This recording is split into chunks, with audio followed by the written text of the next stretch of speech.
Bismillahirrahmanirrahim. Assalamualaikum warahmatullahi wabarakatuh. Alhamdulillah. Alhamdulillah hamdan katsiran thayyiban mubarakan fi kama yuhibbu rabbuna wa yarda. Asyhadu an la ilaha illallah wahdahu la syarikalah wa asyhadu anna Muhammadan abduhu wa rasuluhu la nabiyya wa rasula ba'da. Qala Allah Ta'ala fil Qur'anil Karim, ya ayyuhalladzina amanu taqullaha haqqa tuqatih wa la tamutunna illa wa antum muslimun. Amma ba'du fa inna asdaqal hadithi kitabullah wa khairul hadi hadiyu Muhammadin sallallahu alaihi wasallam wa syarrul umuri muhdatsatuha fa inna kulla muhdatsatin bid'ah. Jamaah yang semoga senantiasa dirahmati Allah Subhanahu wa taala. Alhamdulillah kita dipertemukan di kesempatan sore hari yang berbahagia ini. Setelah kita melaksanakan kewajiban kita sebagai seorang muslim, yaitu melaksanakan salat asar secara berjamaah, kemudian kita dilanjutkan dengan mempelajari agama Allah, mempelajari agama Islam sesuai dengan tuntunan Nabi Muhammad SAW dan pemahaman para sahabat Nabi Muhammad SAW. Alhamdulillah, pada kesempatan kali ini kita memasuki bab yang ke-35. Bab yang ke-35 pada kitab Tauhid, sebuah kitab yang ditulis oleh Syekh Muhammad At-Tamimi rahimahullah ta'ala, yang membahas tentang bagaimana cara kita beribadah kepada Allah Subhanahu wa taala dengan benar.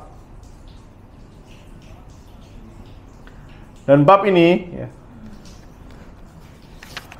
bab yang ke-35 ini, Syekh mengatakan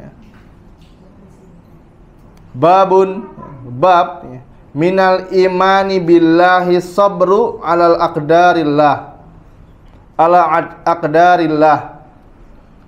Bab termasuk iman kepada Allah, engkau bersabar dengan takdirnya, yaitu dengan takdirnya Allah Subhanahu wa taala. Karena yang terjadi pada kita itu terkadang tidak sesuai dengan apa yang kita inginkan. Kita punya rencana, Allah punya rencana. Tapi rencananya Allah itu pasti yang terbaik. Nah, ini bagaimana cara kita mengimaninya? Terkadang kita ditimpakan musibah oleh Allah, kita ditinggalkan, atau orang yang kita cintai diambil oleh Allah. Itu semua takdir. Qadarullah, takdirnya Allah. Dan itu sudah ditulis itu sudah ditulis 50.000 tahun yang lalu. Ada yang punya anak 5, ada yang punya anak 7, ada yang 10 tahun menikah punya anak 1. Itu semua takdirnya Allah Subhanahu wa taala. Di sini Syekh Muhammad At-Tamimi rahimahullahu taala membawakan sebuah dalil. Surat At-Taghabun ayat yang ke-11. Allah Subhanahu wa taala berfirman, ma asaba min musibatin illa biiznillah. Wa may yu'min billahi yahdi qalbah. Wallahu bikulli syai'in alim. Allah Subhanahu wa taala berfirman, tidak ada suatu musibah yang menimpa seseorang kecuali dengan izin Allah.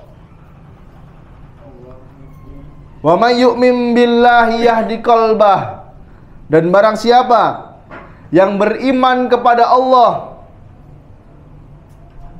pasti Allah akan memberi petunjuk kepada hatinya.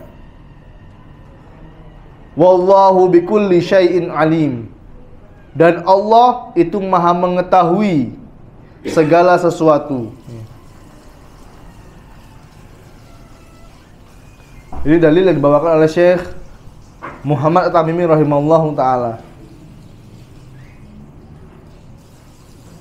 Kemudian Syekh juga membawakan perkataan ulama, ya, seorang tabi'in yang bernama Alqamah rahimahullahu taala. Beliau menafsirkan wa may yu'min billahi yahdi qalbah, dan barang siapa yang beriman kepada Allah, niscaya dia akan memberi petunjuk kepada hatinya. Alqamah rahimahullahu taala beliau mengatakan, huwa rajulu tusibuhul musibatu faya'lamu annaha min indillah fayarda wa yusallimu. Kata Alqamah rahimahullahu taala mengenai yang dimaksud dengan iman kepada Allah, yaitu orang yang ketika dia ditimpa musibah, dia meyakini itu semua dari sisi Allah, maka dia pun ridho dan pasrah terhadap takdir yang Allah Subhanahu wa taala berikan. Ini yang dimaksud atau tafsir dari wa may yu'min billahi yahdi qalbah, dan barang siapa yang beriman kepada Allah, maka Allah akan berikan petunjuk kepada hatinya. Karena kita semua pasti pernah ditimpa musibah, baik itu musibah secara umum atau musibah untuk pribadi kita. Diambilnya orang yang paling kita cintai, ayah kita meninggal, ibu kita meninggal, itu semua musibah untuk kita. Anak kita meninggal, ini subhanallah ya. Ini sedihnya pasti luar biasa. Karena kain kafan paling berat itu kain kafan yang terkecil. Kain kafan terberat itu kain kafan yang terkecil. Dan itu pasti sakit hati kita. Tapi kalau dia beriman kepada Allah dan dia meyakini bahwasanya apa yang terjadi pada dirinya itu adalah takdirnya Allah, maka Allah akan berikan dia petunjuk. Allah akan berikan petunjuk kepada hatinya. Kemudian Rasulullah SAW beliau pernah bersabda, isnani fin nasi huma bihim kufrun. Ada dua perkara yang dilakukan oleh manusia, yang kedua-duanya merupakan bentuk kekufuran. At-ta'nu fin nasbi wa niyahatu 'alal mayyiti. Keduanya ini adalah, yang pertama mencela keturunan, dan yang kedua meratapi orang mati, yaitu meratapi mayit. Nah, keduanya ini merupakan perkara-perkara kekufuran. Ya, harus hati-hati ya. Niyahah pernah belum kita bahas? Kalau nggak salah udah pernah ya. Meratapi mayit. Kalau ada saudara kita meninggal, orang tua kita meninggal, anak kita meninggal, nangis, wajar. Nabi Muhammad SAW pun ketika anak laki-lakinya meninggal, beliau menangis. Tapi tidak termasuk niyahah. Bukan meratapi, merobek-robek pakaian. Nah ini wanita-wanita jahiliyah. Ketika ditimpa musibah, mencakar-cakar kepalanya, ya, menjambak-jambak rambutnya, merobek-robek pakaiannya. Ini merupakan perkara-perkara jahiliyah. Dan orang yang modelnya seperti ini, dia tidak beriman dengan takdirnya Allah. Dia tidak beriman dengan takdirnya Allah Subhanahu wa taala. Ini bahaya ya. Yang model seperti ini bahaya. Kalau kita punya keluarga yang seperti ini, harus kita ingatkan. Sudah menerima musibah, ya, kebanjiran, ya, hartanya banyak yang hanyut, hilang, ya. Nangisnya sampai nauzubillah ya, sampai melakukan perkara-perkara yang dilarang oleh syariat, ya. Merobek-robek pakaian, ya. Oh, ini harus kita ingatkan nih.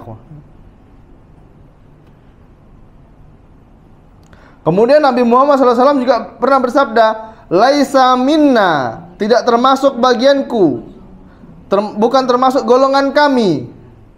Man darabal khududa wa syaqqal juba wa syaqqal juyuba wa da'an bidakwal jahiliyah, bukan termasuk golongan kami. Bayangkan ikhwah, kalau Nabi Muhammad SAW sudah mengatakan laisa minna, bukan golongan kami, bukan termasuk bagian dari kami, terus mau bagian dari siapa orang ini? Abu Jahal, Abu Lahab, kita nggak tahu ya. Laisa minna, bukan termasuk dari golongan kami, yaitu orang-orang yang memukul-mukul pipi, merobek-robek pakaian, dan menyeru dengan seruan orang-orang jahiliyah. Orang yang melakukan 3 perkara ini, kata Nabi Muhammad SAW, laisa minna, bukan termasuk dari golongan kami. Yaitu ketika ditimpa musibah, mereka menyakiti dirinya, merobek-robek pakaian, dan berteriak dengan seruan-seruan jahiliyah.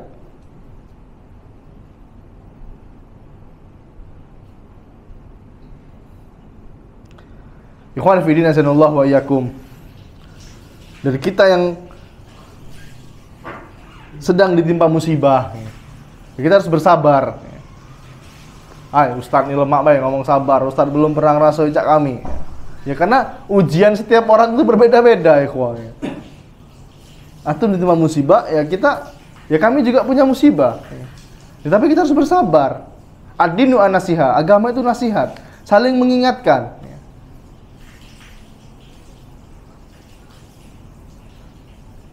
Nabi Muhammad SAW, beliau pernah bersabda, idza aradallahu bi'abdihil khaira ajalallahu lahu bil uqubati fid dunya. Apabila Allah Subhanahu wa taala menghendaki kebaikan pada seorang hambanya, maka dia percepat hukuman baginya di dunia. Wa idza arada bi 'abdihi syarra amsaka anhu bizanbihi hatta yuwafa bihi yaumal qiyamah. Dan apabila dia menghendaki keburukan kepada seorang hambanya, maka dia tangguhkan dosanya sampai dia penuhi balasannya nanti pada hari kiamat. Subhanallah, ini sangat-sangat mengerikan sekali, ikhwah. Ketika kita diberikan teguran oleh Allah, ini jadi kita harusnya takut, was-was. Jadi peringatan untuk kita. Kita yang ditimpakan musibah oleh Allah, diberikan keburukan oleh Allah Subhanahu wa taala, selama di dunia itu tandanya Allah menginginkan kebaikan untuk kita. Jadi jangan bersedih. Bersedih secukupnya, sewajarnya aja. Ya, karena itu manusiawi. Tapi kalau ada seseorang yang tidak pernah ditimpa musibah, hidupnya bahagia terus, semua kebutuhannya dicukupi oleh Allah Subhanahu wa taala, sedangkan dia tidak pernah beribadah kepada Allah sekalipun. Dia beribadah, tapi ya seminggu sekali atau setahun sekali. Salat Id aja, salat Jumat aja. Itu pun karena nggak enak sama temennya. Kalau nggak salat Jumat nggak enak, Ustaz. Nanti ya udahlah, salat Jumat dulu lah. Ini bahaya. Ini bahaya untuk dia.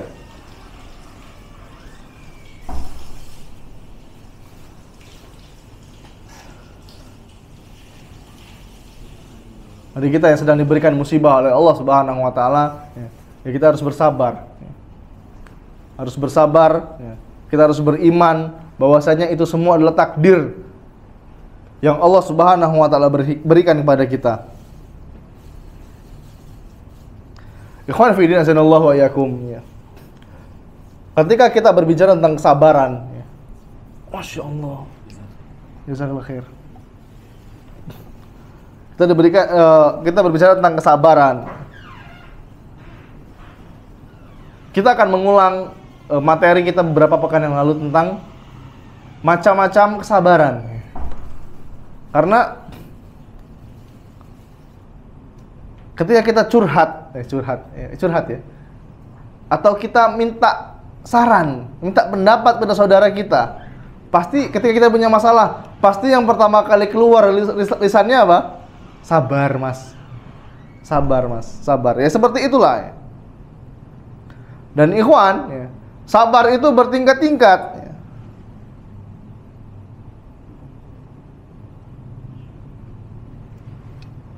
Sabar itu bertingkat-tingkat. Tapi kalau ada orang yang bilang kesabaran saya sudah habis,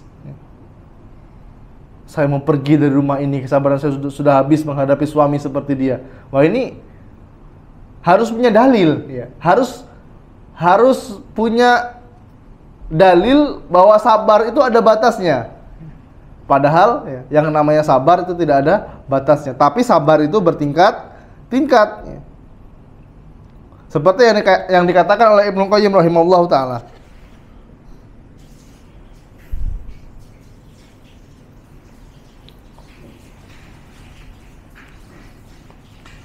Yaitu sabar di atas perintah dan ketaatan sampai ditunaikan.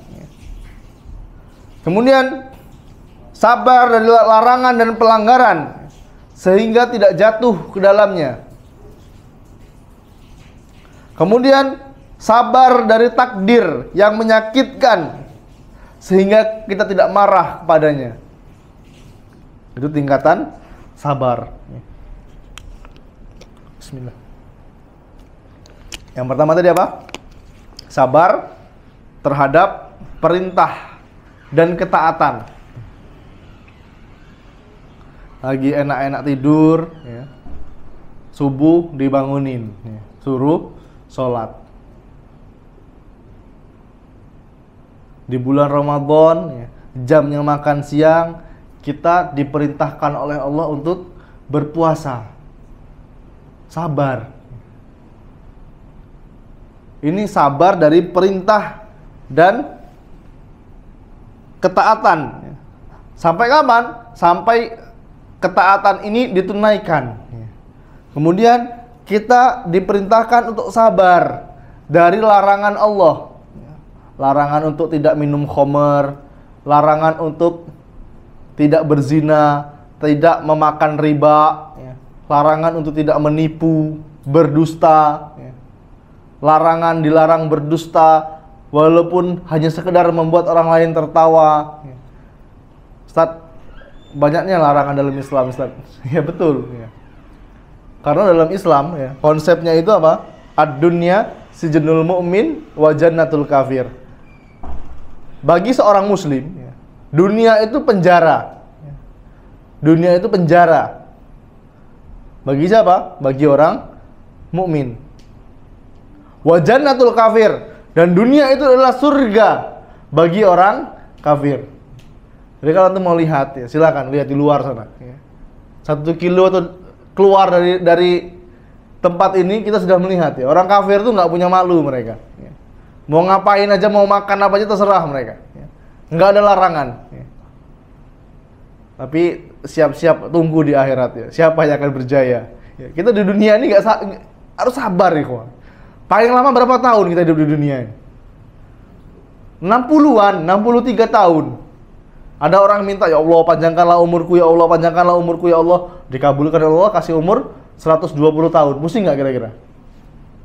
Orang umur 90 tahun aja udah doa pengen mati aja dia. Ya nggak bisa ngapa-ngapain lagi. Makan, tidur, buang air di tempat tidur itulah. Nggak jadi beban untuk keluarganya aja.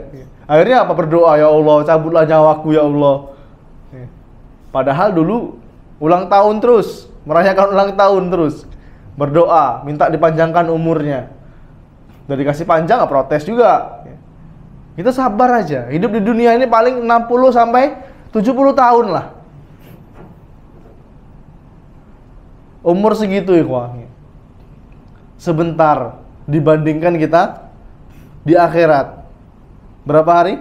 1 tahun di 1 tahun di dunia, 1 tahun di akhirat sama dengan 1000 tahun di dunia. Berarti kalau umur kita 65 tahun berapa berarti? 1,5 jam kita hidup di dunia, sebentar sekali. Jadi mubazir. Kalau kita yang usia 20, 30, 40 tahun, itu waktu kita dimanfaatkan dengan hal-hal yang tidak berhubungan dengan agama. Karena dalam suatu hadis kan itu ya, disebutkan bahwasanya tidak akan bergeser kedua kaki anak Adam sebelum dia ditanya 4 perkara. Di antaranya apa? Dihabiskan untuk apa usianya, dan dari mana didapat hartanya. Ini 2 ini yang akan ditanya. Kalau ini belum selesai kita jawab, ya, nggak akan bergeser kaki kita. Usia muda, usia seperti kita ini. Usia berapa? 30. Karena yang disebutkan pemuda itu di bawah 40 tahun nih, wah. Para ulama sepakat yang namanya pemuda itu di bawah 40 tahun. Dan puncak kematangan seorang pemuda itu umur 30-an tahun. 30, 31, 32, 33. Ini masih top powernya ini. Nah, kalau sudah 40 tahun, mereka akan jatuh kepada perangai yang selama ini dia lakukan. Umur 40 tahun itu kalau mau berubah sulit, ikhwah. Umur 40 tahun itu kalau mau merubah perangainya sulit. Yang dulu mungkin tukang mabok, tukang nipu, tukang judi. Sudah 40 tahun, sudah bertobat, susah dia. Tapi kalau umur di bawah 40 tahun, masih besar kemungkinannya. Ya, usia muda kita kalau nggak dimanfaatkan untuk kebaikan, habis. Habis dengan apa? Kemaksiatan, ya kok. Ya, harus hati-hati. Sibukkan diri dengan kebaikan. Contohnya apa, Ustaz? Ya, datang kajian, bergerak di bidang dakwah yang bermanfaat untuk sesama manusia, bekerja. Ini udah 30 tahun jadi beban keluarga, waliyazubillah. Seorang muslim tidak seperti itu sifatnya, ya. Laki-laki muslim itu harus keluar rumah kerja. Walaupun nggak punya pekerjaan tetap, yang penting tetap kerja. Ini sifat seorang muslim, agar tidak menjadi beban keluarganya. Habis masa mudanya, nanti akan diminta pertanggungjawaban. Masa muda kita habis untuk apa? Gitu.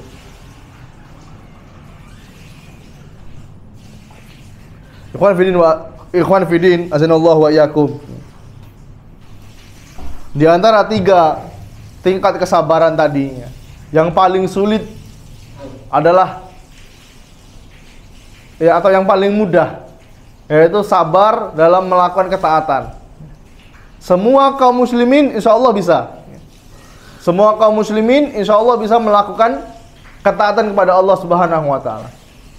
Tapi tidak semua muslim itu bisa bersabar dari apa-apa yang Allah larang, dan bersabar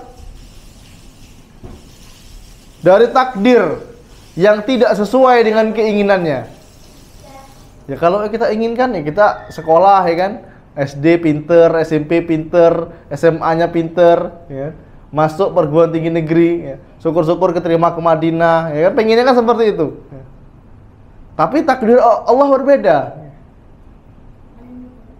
Pengen dilahirkan dari keluarga orang yang kaya raya, tapi dilahirkan dari keluarga tukang ngarit misalnya, yang tidak punya yang penghasilannya pas-pasan. Ya, ini harus bersabar. Karena ingat konsepnya tadi, kita punya rencana, Allah punya rencana. Tapi rencana Allah pasti yang terbaik. Dan jangan pernah kita berandai-andai kok. Jangan sekali-kali kita berandai-andai. Karena berandai-andai itu membuka pintu syaitan. Contohnya apa? Wah, seandainya aku nih anak wong kaya. Nah, ini mulai dia. Syaitan masuk. Syaitan masuk, kemudian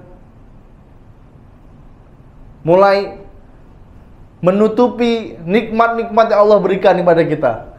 Akhirnya kita mulai membandingkan kehidupan kita dengan orang yang jauh di atas kita. Akhirnya apa? Ya kita melupakan nikmat-nikmat yang Allah berikan. Gak bersyukur akhirnya. Ini kelakuan syaitan. Ikhwan fillah Allah wa yakum. Di antara tingkatan sabar, sabar di atas ketaatan kepada Allah Subhanahu wa taala. Allah Subhanahu wa taala berfirman, wa'mur ahlaka bis salati wastabir 'alaiha. Dan perintahkanlah kepada keluargamu untuk mendirikan salat dan bersabarlah kamu di dalam mengerjakannya. Kita diperintahkan untuk mengajarkan, memerintahkan keluarga kita salat.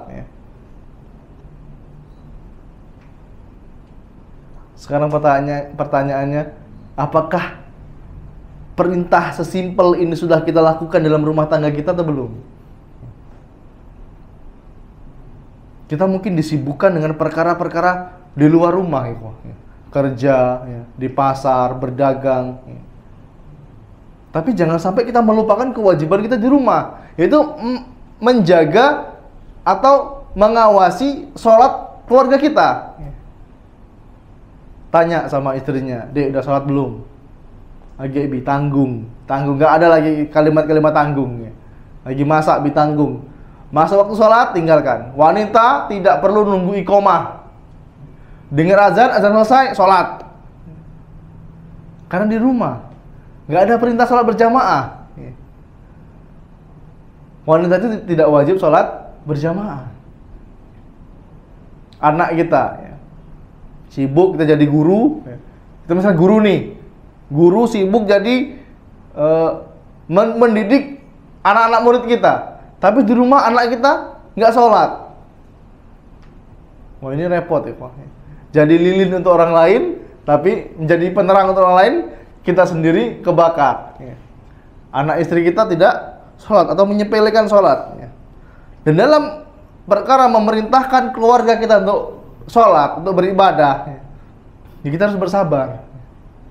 Apalagi ngajarin anak usia 4 tahun, 5 tahun. Karena perintah sholat itu jatuh pada apa? Usia berapa? 7 tahun ya. Kenapa 7 tahun? Dan pukullah ketika usia berapa tahun? 10 tahun. Kenapa diperintahkan 7 tahun? Kenapa dipukul umur 10 tahun? Kalau kita ngajarkan pada usia 6 tahun, 5 tahun, 6 tahun, 7 tahun, umur 7 tahun, 8 tahun, 9 tahun, itu nggak perlu lagi bentakan. Nggak perlu lagi dipukul. Umur 10 tahun udah paham dia, udah bisa dilepas, berangkat ke masjid sendiri dia. Tapi usia 6 tahun, 7 tahun, kita mengajarkan sholat itu harus sabar.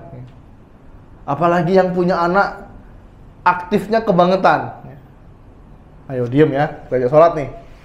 Bapak-bapak kalau punya anak kecil, sholatnya itu cari saf yang paling ujung. Kalau di bawah 4 tahun atau 5, di bawah ya 4 tahun ya, itu kalau bisa sholatnya di rumah dulu. Biarkan sholat sama ibunya. Umur 5 tahun kalau bisa tertib, ya, bisa diingatkan, sholat yang tertib nak. Kalau dia bisa sholat dengan tertib, maka bisa kita ajak ke masjid. Tapi kalau masih lari-lari, masih mengganggu orang, masih lewat di antara saf, ini lebih baik kita tinggal atau jangan diajak ke masjid.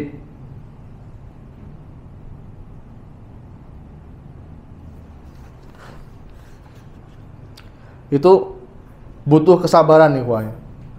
Ketika kita mengajarkan sholat kepada keluarga, itu butuh kesabaran yang ekstra.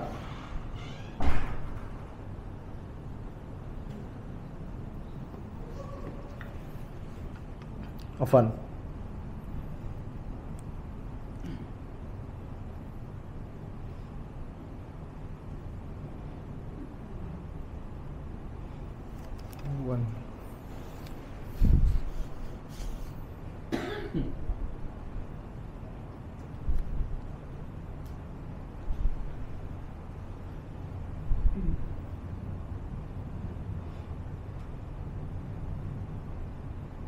Kemudian yang kedua, ya,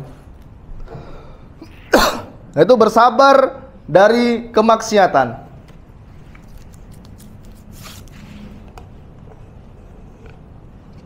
Bismillah.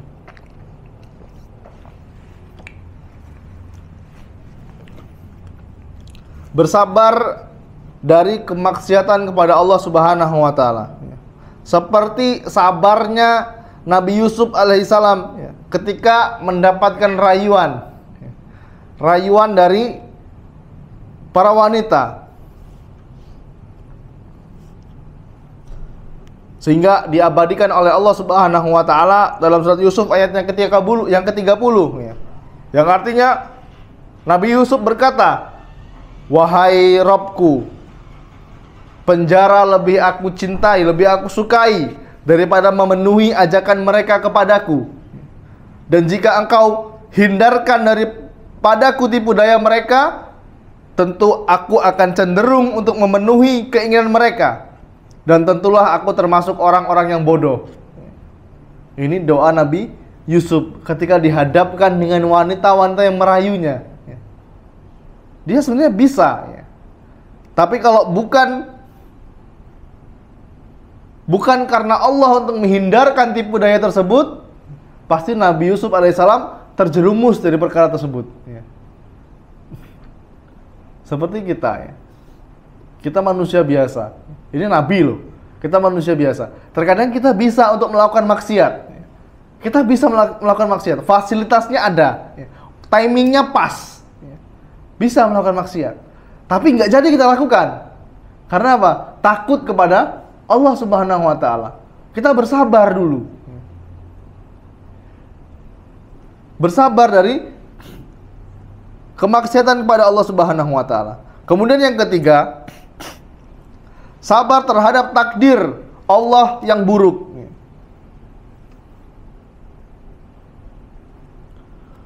Allah Subhanahu wa taala berfirman, "Walaqad kazzabat rasulun min qablika fasabaru ala ma kazzabu wa udzu hatta atahum nasruna." Kata Allah Subhanahu wa taala, dan sesungguhnya rasul-rasul sebelum engkau wahai Muhammad, mereka pun telah didustakan, tetapi mereka sabar terhadap pendustaan dan penganiayaan yang dilakukan terhadap mereka sampai datang pertolongan kami kepada mereka.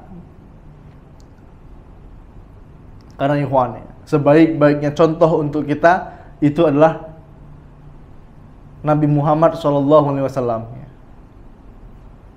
Ustadz, aku nih Ustadz, semenjak hijrah ini kan kita sering mendapat dapat curhatan dari teman-teman yang udah ngaji, ya. Dibenci sama keluarga, dibenci sama masyarakat, ya, dijauhi, dikucilkan, ya. Gimana Ustadz? Apa anda balas saja Ustadz? Dulu preman nih, ya. Dulu bahasa Jawa nih gento nih lah, premannya lah di situ kan. Setelah kajian, ya, dikucilkan, ya. Dikata-katain ISIS lah, teroris lah, segala macamnya. Apa anda balas saja Ustadz? Ya. Anda culik aja, anda karungin. Ya, harus sabar, ya. Karena Nabi Muhammad SAW, ya, orang yang paling mulia, ya, yang dosanya sudah diampuni oleh Allah sebelum dan sesudah. Ketika berdakwah, ya, ketika mengenalkan agama Islam, dilempar batu, dikatain penyair, dikatain seorang dukun, lagi sholat, lagi ruku, ditaruh di atasnya jeroan kambing dan unta, ditaruh kotoran kambing dan unta. Ini seorang nabi berdakwah di Taif, dikatain orang gila oleh anak kecil. dilempar batu sampai terluka kakinya. Ini Nabi. Ya kita ini sejauh mana? Paling cuma dikatain Wahabi, dikatain apa? Dikatain teroris, dikatain aliran sesat. Paling cuma itu aja. Cuma batas lisan aja. Nggak berani sampai fisik mereka itu. Ya sabar aja. Itu ujian dalam hijrah. Karena semua orang pasti mengalami. Ikhwan fillah azanallahu wa iyyakum. Kita yang sedang ditimpa musibah, kita harus yakin dulu bahwasanya semua yang Allah ciptakan itu pasti ada hikmahnya. Pasti ada hikmahnya. Dan musibah yang kita rasakan itu ada hikmahnya juga.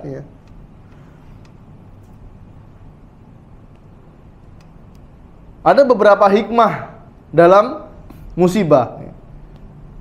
Yang pertama kita harus paham dulu nih. Hikmah-hikmah ini kita harus paham dulu. Yang pertama, musibah itu sebagai azab. Sebagai azab bagi orang-orang yang berpaling dari agama Allah.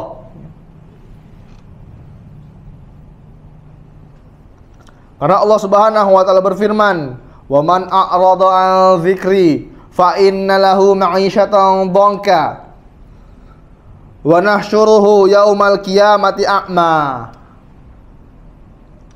Allah Subhanahu wa taala berfirman, dan barang siapa yang berpaling dari peringatanku, maka sesungguhnya baginya penghidupan yang sempit.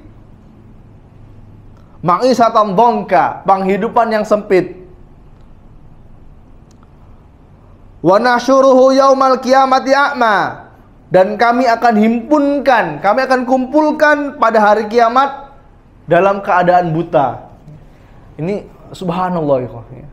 Orang yang enggak mau belajar, yang enggak mau dengar dalil, yang enggak mau mempelajari agama Islam. Apa kata Allah Subhanahu wa taala? Fa innalahu ma'isyatan dhanka, baginya itu penghidupan yang sempit. Tidak ada kebahagiaan nih, tidak ada kebahagiaan bagi orang yang jauh dari agama Allah. Ini musibah. Dan nanti di akhirat dia akan dikumpulkan dalam keadaan buta. Padahal di dunia dia bisa melihat, kata Allah. Ini gara-gara apa? Tidak mau atau dia berpaling dari peringatan-peringatan Allah Subhanahu wa taala. Ini ayat ancaman nih, ancaman bagi orang yang tidak mau belajar agama Islam. Jadi jangan dikira antum lihat orang yang tidak kenal kajian, yang tidak mengamalkan sunnah, itu bahagia hidupnya. Enggak, dusta dia. Wah, aku enggak kajian, enggak kayak antum kok, bahagia-bahagia aja kok hidup saya. Wah, ini dusta dia.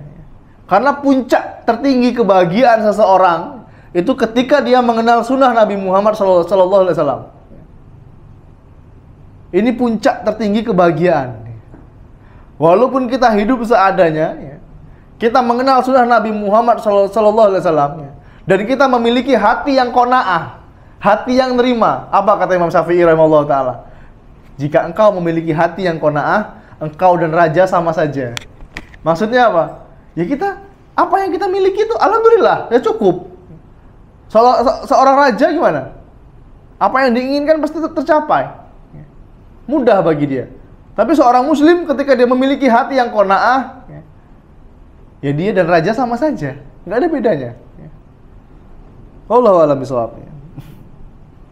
Itu yang pertama, sebagai peringatan, sebagai azab. Ada orang yang nggak kenal tauhid, yang nggak kenal sunnah Nabi Muhammad SAW, ketika ditimpa musibah, apa katanya? Oh, ini nih ujian untuk saya. Oh, gimana ujian? Orang belajar aja nggak pernah, kok tahu mau ujian. Ini azab, mas, bukan ujian. Harus bisa membedakan. Kalau dia mentauhidkan Allah, dia beribadah kepada Allah, ya, dia mengamalkan sunnah Nabi Muhammad SAW. Ketika ada sesuatu takdir yang tidak dia sukai, nah itulah namanya ujian. Tapi ada orang yang nggak sholat, nggak puasa, nggak zakat, rukunya kebakaran. Wah, ini ujian Ustaz dari Allah. Ujian gimana? Bukan ujian, Mas. Ini azab. Bilang itu. Azab dari Allah. Itu yang pertama. Kemudian, hikmah dari musibah yang kedua, sebagai peringatan dari Allah agar kita menjadi lebih baik. Kata Ibnu Taimiyah rahimahullah ta'ala, musibah yang mendekatkanmu kepada Allah itu lebih baik daripada nikmat yang menjauhkanmu kepada Allah. Kadang kan gitu, kita ketika ditimpa musibah, habis itu kita semakin semangat ya dalam beribadah. Apalagi musibahnya buntu. Wah, ini kalau bisa tahajud tiap malam lah. Kalau bisa ya. Jam sepertiga malam terakhir berdoa, ya Allah, lapangkanlah rezekiku ya Allah, berdoa dia. Tapi kalau udah lapang udah lupa. Ini sifat manusia ya, kawan. Ini peringatan dari Allah Subhanahu wa taala. Agar kita menjadi lebih baik. Dan kita harus selalu berhusnuzon kepada Allah. Kita contoh kecil. Kita punya anak usia 2 tahun, 3 tahun. Qadarullah meninggal. Entah itu sakit, entah itu kecelakaan ya. Tiba-tiba meninggal. Sedih gak kita? Sedih, wajar. Lahirannya kita tahu, ya kan? Beli susunya sekaleng berapa ratus ribu kita tahu. Tahu-tahu umur 3 tahun lagi lucu-lucunya, lagi lari. Udah bisa lari, udah bisa minta, udah bisa ngeluh. Diambil oleh Allah. Ya, kita harus sabar. Kita harus bersabar dan berhusnuzon kepada Allah. Apa husnuzonnya? Ya. Bisa jadi ketika dia besar, dia jadi anak durhaka kepada kita, sehingga Allah ambil.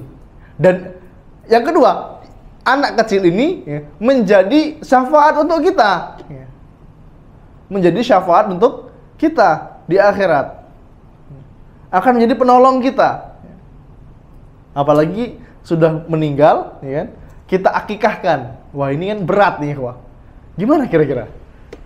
Apalagi yang usia keguguran, misalnya usia 5 bulan, 6 bulan keguguran. Kan ada syariat akikah tuh, karena dia sudah bernyawa ya. Gimana rasanya, perasaannya? Anak meninggal, kita makan-makan. Kita dianjurkan untuk bersuka cita, mengakikahkan, membagi makanan. Pasti bertolak belakang hati kita. Kita harus bersabar. Karena inilah makna hadis dari seorang anak itu tergadaikan dari akikahnya. Ketika dia meninggal dalam keadaan belum akil balik dan belum diakikahkan, ini tidak menjadi syafaat untuk kita. Ini tidak menjadi penolong kita nanti di akhirat. Tapi ketika sudah diakikahkan, ini menjadi syafaat untuk kita.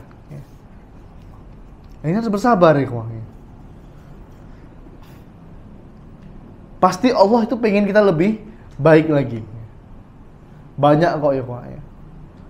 Yang dulu merokok misalnya ya. Rokok, bapaknya merokok, anaknya mati karena asma misalnya. Atau cucunya mati karena asma. Ketika anaknya, cucunya meninggal karena disebabkan, oh ini, kata dokter, oh ini anak ini kena asma nih, batuk nih. Di rumah ada yang merokok enggak? Oh ada, bapaknya sama kakeknya. Ya dia udah meninggal, mau gimana lagi? Setelah itu ya pasti istrinya, neneknya marah ya. Akhirnya apa? Kakek sama bapaknya ini bertobat, berhenti merokok, mulai disibukkan dengan hal yang bermanfaat, mulai belajar sholat. Ini banyak seperti ini ya. Ini banyak yang modelnya seperti ini. Ikhwan fillah azanallahu wa iyyakum. Dan di antara hikmah dari musibah,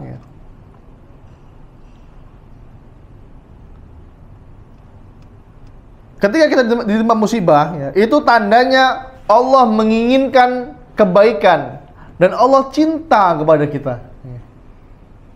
Ketika kita ditimpa musibah, Allah itu cinta sama kita.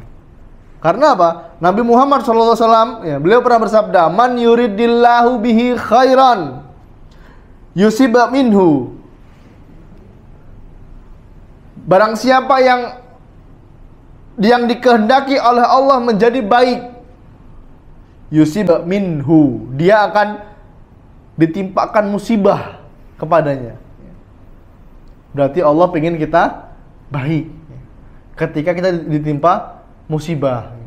Jangan mencela takdir Allah. Allah ini nggak sayang sama saya, Allah nggak adil sama saya. Ini perkataan kufur. Ini perkataan kekufuran. Selama ini aku sudah berhijrah, aku sudah belajar sunnah, malah Allah ambil anak aku. Ini kan kalimat-kalimat yang kekufuran ya. Nah, ini nggak boleh ikhwan. Kemudian ikhwan fillah azanallahu wa iyyakum, ketika kita ditimpa musibah, kira-kira boleh nangis nggak? Boleh nggak nangis? Ketika kita ditimpa musibah, entah itu istrinya meninggal, suaminya meninggal, boleh, boleh nangis, tapi kita harus tetap ridho. Nah, ini kuncinya. Kalau nangis tapi nggak ridho, ya nggak boleh. Nangis tetap ridho. Karena Nabi Muhammad SAW ya pernah melakukannya.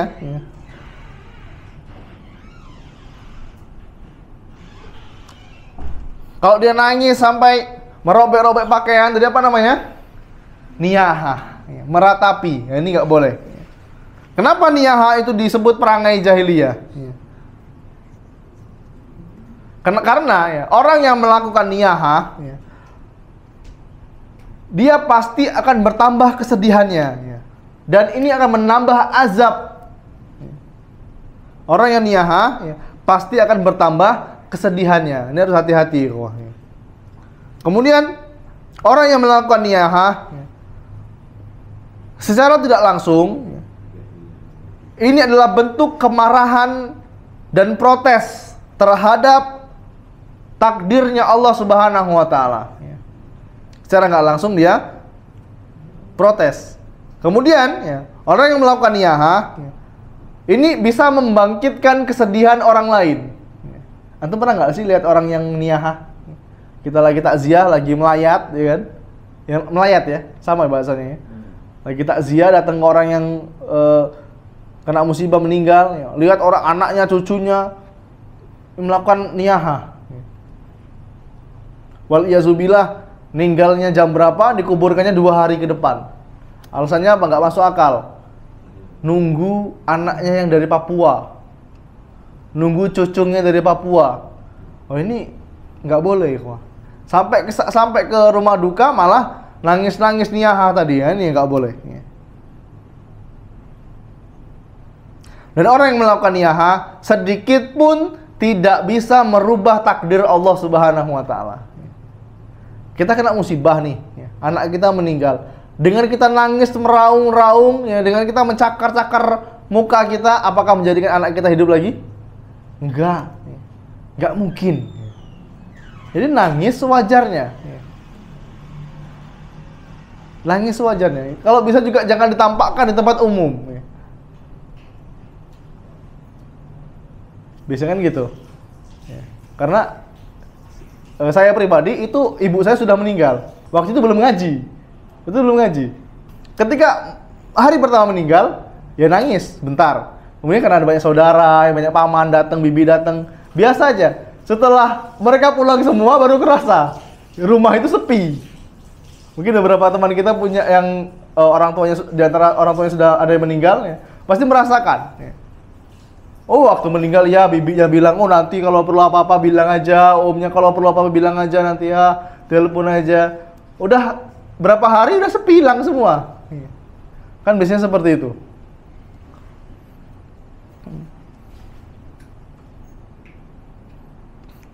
Wallahu a'lam bishawab ya. Ala kulli hal, kita harus diperintahkan untuk bersabar. Bersabar dari takdir yang Allah Subhanahu wa taala berikan. Karena Allah itu tidak memberikan apa yang kita inginkan, dan pasti Allah itu memberikan apa yang kita butuhkan. Allah tahu kapasitas diri kita, dan Allah tidak akan menguji kita di atas kemampuan diri kita. Mungkin hanya itu dapat saya sampaikan, kurang lebihnya saya mohon maaf. Pada Allah saya senantiasa mohon ampun. Kami akhiri, subhanakallahumma bihamdika asyhadu alla ilaha illa anta astaghfiruka wa atubu ilaik. Assalamualaikum warahmatullahi wabarakatuh.